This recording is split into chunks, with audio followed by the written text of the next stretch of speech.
দর্শক আমি আপনাদেরকে দেখানোর চেষ্টা করছি এরুলিয়া বাস স্ট্যান্ডে যে মর্মান্তিক অ্যাক্সিডেন্ট সেটি আপনাদেরকে দেখানোর চেষ্টা করছি। ভোর 6টার দিকে এরুলিয়া বাস স্ট্যান্ডে এই ঘটনাটি ঘটে। দোষী থেকে যেটা জানতে পারলাম, সাফ হতে এই বাসটি সজোরে এসে দিনমজুর শ্রমিকের ওপর উঠিয়ে দেয়। 3জন মানুষ সেখানে মৃত্যুবরণ করেন এবং বাকি 15 থেকে 20 জনকে শহীদ জিয়াউর রহমান মেডিকেল কলেজ হাসপাতালে উন্নত চিকিৎসার জন্য পাঠানো হয়। মূলত এটি বগুড়া সদরের এরুলিয়া বাস স্ট্যান্ডে ঘটনাটি ঘটে। প্রতিনিয়ত এই রোডে এরকম বড় বড় ধরনের অ্যাক্সিডেন্ট ঘটেই চলছে। আপনাদেরকে দেখানোর চেষ্টা করছি, প্রায় 15 থেকে 20 জন মানুষ এখানে ছড়িয়ে ছিটিয়ে পড়ে আছে। একজন মানুষের পা বিচ্ছিন্ন হয়ে গেছে, সেটি দেখানো সম্ভব হলো না। প্রতিনিয়ত এই রোডে ছোট বড় বিভিন্ন ধরনের অ্যাক্সিডেন্ট হয়ে থাকে বিভিন্ন কারণে, হয়তো ড্রাইভারের গাফিলতির কারণে অথবা পথচারীর গাফিলতির কারণে এরকম বড় ধরনের অ্যাক্সিডেন্ট হয়ে থাকে। তবে আজকের এই ঘটনাটি অত্যন্ত বেদনাদায়ক। আপনারা দেখতে পাচ্ছেন একজন মানুষ কত গড়াগড়ি করছে এবং সে বাঁচার জন্য ছটফট করতেছে।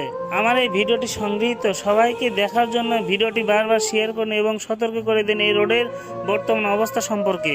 এই রোডে চলাফেরা করতে হলে অত্যন্ত বিচক্ষণতার সাথে চলাফেরা করতে হবে, না হলে আপনার সাথে ঘটতে পারে এমন দুর্ঘটনা। আমি আপনাদেরকে দেখানোর চেষ্টা করছি বগুড়া এরুলিয়া যে বাস স্ট্যান্ডে যে মর্মান্তিক দুর্ঘটনা ঘটেছে সেই ঘটনার দৃশ্যটি, যেখানে 3 জন মানুষ স্পটে নিহত হয় এবং বাকি 15 থেকে 20 জনকে শহীদ জিয়াউর রহমান মেডিকেল কলেজ হাসপাতালে উন্নত চিকিৎসার জন্য পাঠানো হয়। তবে প্রথমত প্রশাসনের লোক না আসায় স্থানীয় লোকজন এখানে উদ্ধার কাজে নিয়োজিত থাকে। আপনিও সতর্ক হন এই রোডের সম্পর্কে এবং অবহিত হন এই রোড সম্পর্কে এবং জানুন কত মারাত্মক অ্যাক্সিডেন্ট হয়। ভিডিওটি শেয়ার করে সবাইকে সতর্ক করার জন্য অবশ্যই ভিডিওটি শেয়ার করবেন এবং সবাইকে দেখার সুযোগ করে দিবেন, যেন সবাই সতর্ক হতে পারে এই রোড অ্যাক্সিডেন্ট থেকে। এই মর্মান্তিক অ্যাক্সিডেন্ট হলো এটা।